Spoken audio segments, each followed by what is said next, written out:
nakatukad yun man ako after pira ka feeling ko mga 1 month, tungod kay sako sa preparation para sa, fiesta.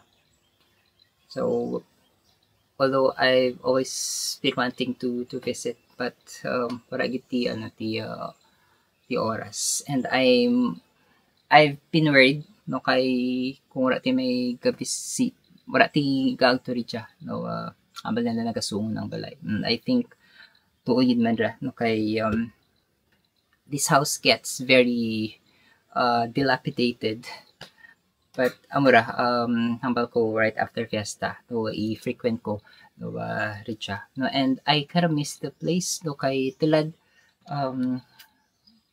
pahuwayanay, no, taking time off to embrace, no, solitude, no, Richa sa balay. No, now that tapusin ang fiesta, no, I think kinalan ko man, no, ang tiun ng oras para sa akin nga kaugalingan. And I am happy to be here once again. Now na tapos rin ang fiesta, no, more or less tawhay rin, no, and you know, I just want to feel refreshed, no, before facing, no, ang panibagong mga hirikoton.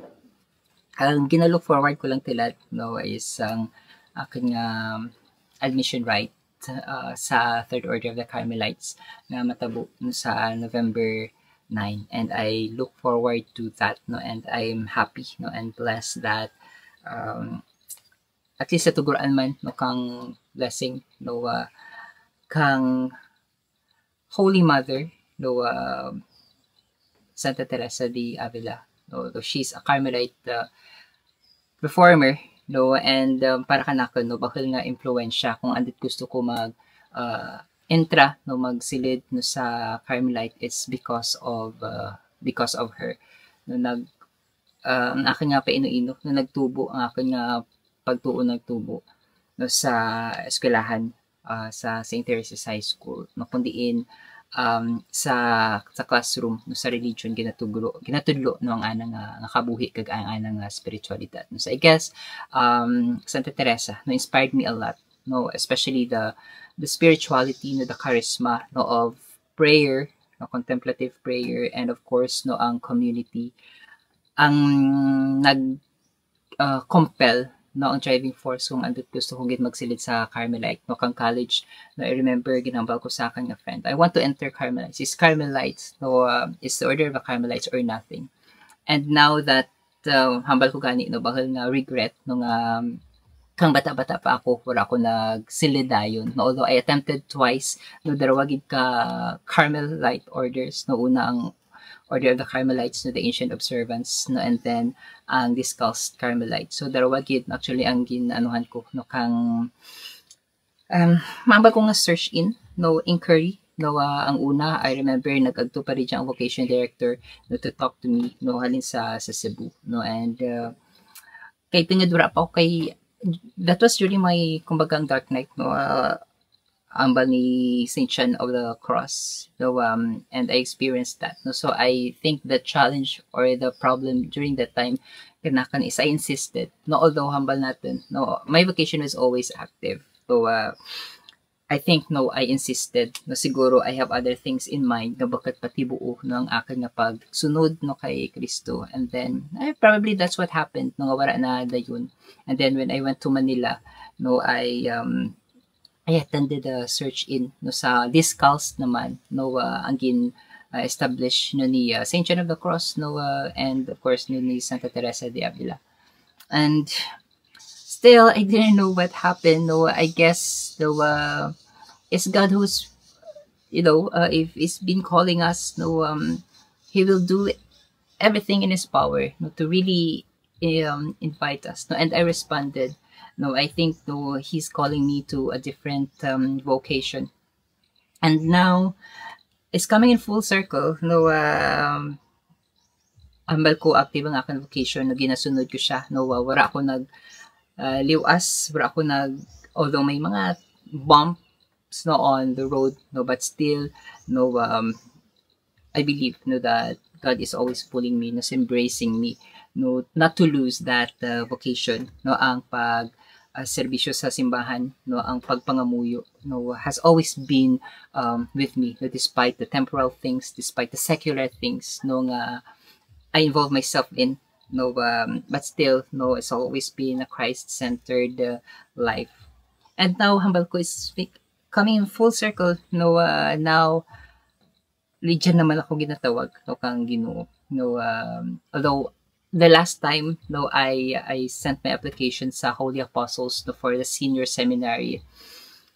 I was invited, no, rin, no, I was almost going to, I almost, no, attended, no, the search in, but then again, something happened, no, that January, my brother died, and gin set aside ko. And now, hambal ko, God is good, no, God always finds a way.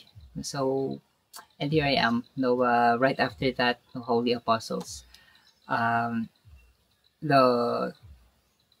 Theocarm, the third order of the Carmelites, no, invited, no, for sort of orientation, no, to enter the tertiary, no, the third order Carmelites, or the lay, no, Carmelite. And so I joined, no, I attended the online vocation talk, and I think it was a sign, no, everything went smoothly, no, I submitted my the form and birth certificates and the letter, and I'm very grateful to my friend, no, Father Johnny, who always knew, no, my desire to join the Carmelite. So he wrote the recommendation letter, no, and then yeah, I got enlisted, no, and we are preparing for our admission rights, no, supposedly just this October, but there are some issues which needed to be resolved, and so the final date hopefully is on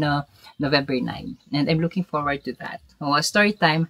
Kang una, no, medyo bata-bata pa ako, no, naglayas ako sa balay. No, I went out of the house like 3:30 a.m. 4 a.m. no, and then nagpagimaras ako. Nasakay ako sa Butchoy, no, and then I think that was like second